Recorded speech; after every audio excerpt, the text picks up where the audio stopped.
For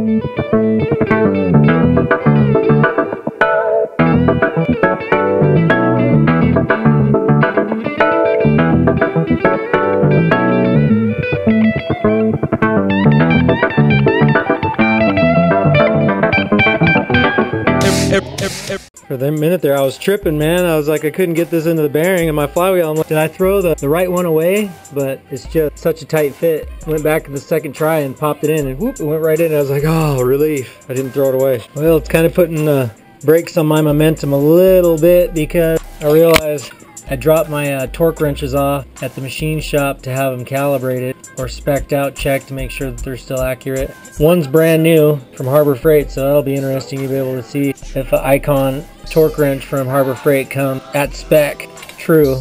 And then I've got my old wrench that I've had for, gosh, I don't know, 12, 13 years. And we'll see how accurate that is, a Powerbilt, after all that many years, how accurate it is. Yeah, so that's gonna slow me up because I'm not gonna be able to. It's like I'm here, I can't fix eyes that speak untrue. I really feel like these lies. I suppose while I'm waiting, I can break this thing down, put it away, get it out of the way, and get the crank to TDC. Right now, my mark's here, and my other mark's over here, so we need to bring it over here. Okay, and like I said, I can't ever remember anything but counterclockwise is the rotation, so gotta get this bolt tight enough there, so hopefully I can get it to. Oh yeah, baby. Alright, so we got it. Alright, well, we picked up the torque wrenches. I got my old torque wrench here that I've had for like 12 years. It was good. Actually, it was good. I was really surprised. It's Powerbilt. I had them check the brand new Icon that I got from Harbor Freight. Half-inch drive, 50 to 250 foot-pounds of torque, because I need to go 90 on these L19 head studs, and I need to go 90 on the flywheel. So that means the last time that I put the flywheel on, I didn't go 90. I probably set my old torque wrench to 80 and then just went pat. You know, so now we're going to get it torqued to spec, which is cool. So they said that it was good as well. So yeah, I want to get this flywheel torqued up and hopefully get the pressure plate on so that we can marry up the transmission to the block while it's down on the ground, because I think it'll be more level instead of me trying to. Well, here we go. Here's some numbers that they gave me actually. That's cool. It's right there. 50 was straight up, 75 was straight up, 90 was 1 pound off, 100 was 2 pounds off, 125 5 pounds off. So I'm wondering if when it goes up it's different. I don't know. That's as high as they went was 125. They're probably not expecting me to go any higher than that. All right, so I'm going to use this 14 mil deep socket Evercraft, and because it fits right in the hole, the lightning holes on the actual flywheel. This is pretty cool here. This bad boy locks into place. Now my old Powerbilt torque wrench, 12 years old. It just, you know, you spin the handle, it doesn't lock in or anything, you just spin it. So when you're torquing it, sometimes it kind of rolls out of where you want it. This guy here, he locks in the Icon. So he pull the lock there and turn her up. But 44 is my first 8 pounds on this big bad Icon torque wrench from Harbor Freight. So we'll do that. We'll go 44 first. And at 44, I'm already gonna have to put a boot on it. All right, so I got the last one done at 44, and dude, I've got to go all the way to 90, and this thing's laying on the floor. I don't know how the heck I'm gonna do it, but we're gonna try and do it. So the next one, we're gonna go 70, so I can straddle this block. I don't want to step on the block. I don't want to step anywhere on the engine bay. It's all, well, mostly fresh. Yeah, boy. The Icon's nice, man, I'm telling you. I'm getting a lot of leverage on it, and I even got a 1/2 inch to 3/8 adapter to my 12.38 19 millimeter socket here, and this thing feels stable, feels nice. Dude. Yeah. Dude. Something that I always do, and maybe that's why the Powerbilt has been holding strong over all these years, is I always take the tension out of the torque wrench. This is pretty cool about the Icon too. It's like, here's a switch to put it on. Here's a switch, flip it over. Here's this. Anyway, you switch it over and it's to off. So that's cool. You want to take it off, flip it to off. You want to put it on, flip it to on. That's pretty cool. I like that. All right, so that's blue Loctite. Here's the red Loctite. So action clutch, pressure plate, 22 pounds, and crisscross pattern using a small amount of red Loctite on every single bolt. Alright, I already got the discs all in place the way they're supposed to be. It's nice. Action clutch makes, you know, the little sticker and says, hey, it goes this way. So I've already got it in the pressure plate from the last time I put it in. Line everything back up.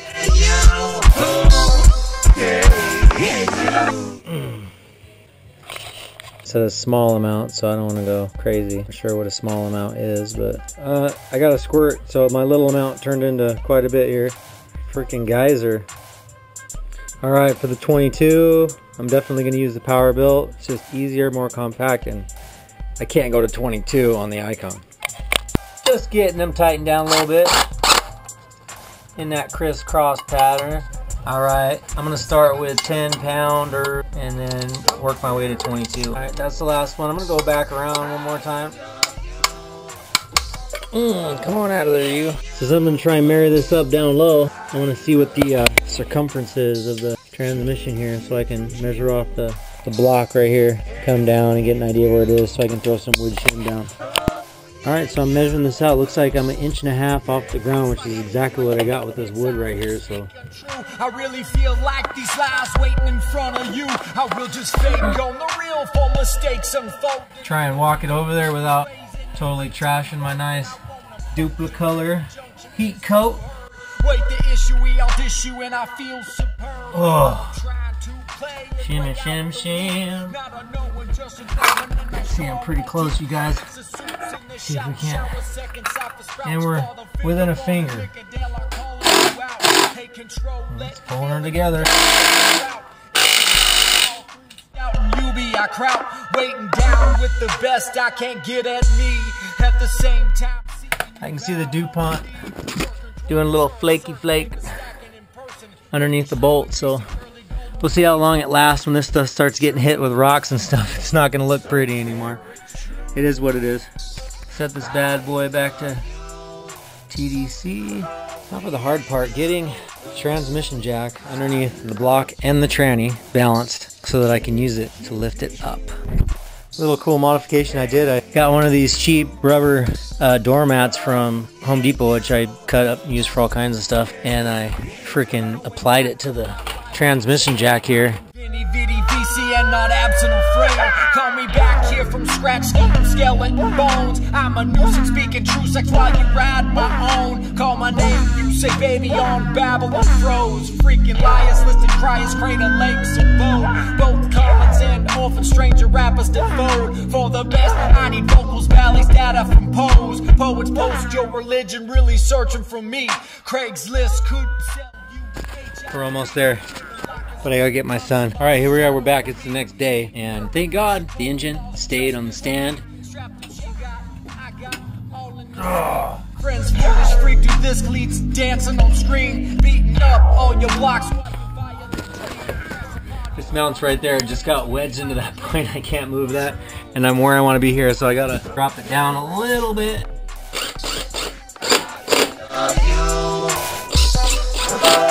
It's a pretty paint job, but hey, I don't want any bolts coming undone, any nuts coming undone. I don't need my tranny flopping around, man. This is how I usually operate this thing. Boom. For a minute I was tripping. I was like, oh, where's my starter at? I can't remember where I put it. And in another video where I take a starter and I modify it for my kid's pedal bike there. So check out that video if you haven't seen it. But yeah, for a minute there I thought, oh dude, did I modify my freaking starter for my Civic? Here, look, there it is. I got it all chained up, electric powered. Totally works. Anyway, check out the video. Around what's new, I got love, living room, splitting solitude coups, waiting for players from scratch, you know. Some of these components you can see they're so old. Look at this little boot here. It sends the signal to the starter here. It's got a big old tear in it right there. I should have put a smaller one too on there. A smaller one back here and this one right here, and then it would have been. There we go, Bootmaster. All right, it says here for the oil temp sensor right here, the white goes to the vehicle ground and the blue goes to the green wire on the gauge. So I'm thinking I'm just gonna take this white wire here because it's the ground, and I'll probably just run it right over here to this bolt on the that's at the radiator or the coolant exit. And these gauges are pretty cool. They got connectors in there and a little rubber for the connectors and stuff, so that's pretty cool. And found these really nice Klein. Ooh, I didn't even notice they were Klein until right now. Throwing the video on. These ain't cheap. These nice Klein freaking wire strippers. Found them in the bathroom at work. I work construction, and they were on the floor, and I was like, all right, so we're doing the pressure gauge as well, and one connection goes to the ground, the other connection goes to a green wire on the gauge as well. Fairly simple. And one of these down here says green, and the other one's got the ground symbol, so I'm going to go ahead and run another wire for that and connect it to the same bolt. The sensor's pretty cool. It's got a twist nuts on it, which is pretty neat. You can take the wire and make a loop out of it, put it around the stud and twist it down. It'd be cool if there was a hole in the stud, obviously, but all right, here's the old 3-bar GM map sensor that I've been using for 10 years. Great, but we're going over 28 pounds of boost, so this is no longer going to be working for us.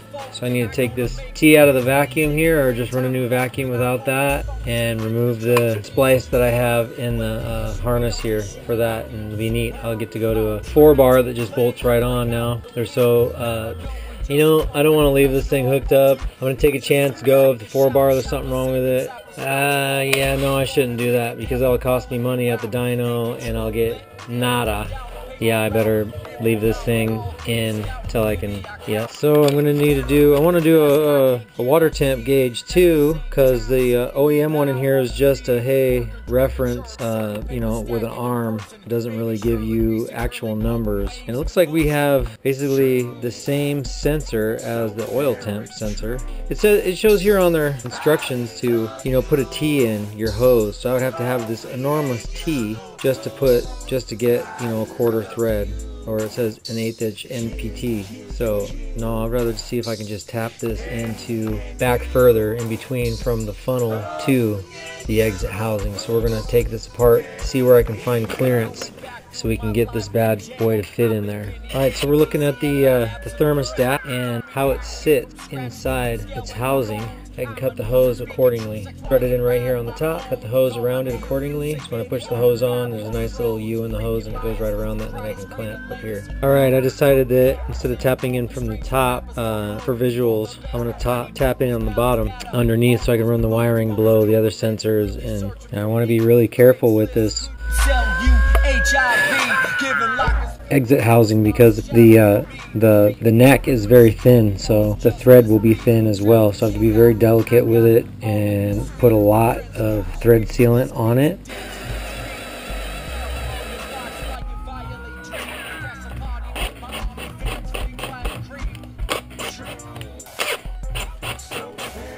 All right, we got it. There's like 3 threads on that neck that I'm gonna be using. I'm not sure if I came in true on the neck. There we go, yeah I did. Look at that, baby. Yeah. I want to tighten this down, but I only have 2 or 3 threads there, so I'm not going for the gust. Put my hand on this and blew in here a little bit, and it totally sealed. Alright man, it's in. Time to wire it up. All right, on the water temp it says the green wire on the gauge goes to the blue wire on the sensor for the water temp, and the white goes to ground. Put a little loop on the wire, it's going to go right there on that ground when the time comes. That's going to be ready to go. It's going to be a while before I get a couple of these wires hooked up, so I'm going to go ahead and throw some tape on them and label them, because every one of these connection wires that go to their gauges are going to be yellow, so I'll be able to tell the difference without a label. This one's going to be oil temp, baby. Oil pressure. You down with OP? Yeah, you know me. You down with OP? Yeah, you know me. Alright, I found some wire loom left over from when I was doing the airbag system. Might as well cover up some of these wires with some of that, make it clean. Pulling the wires through the firewall. Alright, the length for my wire all looks good. We got the oil pressure. That should be plenty enough slack to go up dash and into the gauges. Looks like I found somebody making a nest in my car right here on my sheet that I had sitting here for protection on my seat. And there's a hole in the sheet.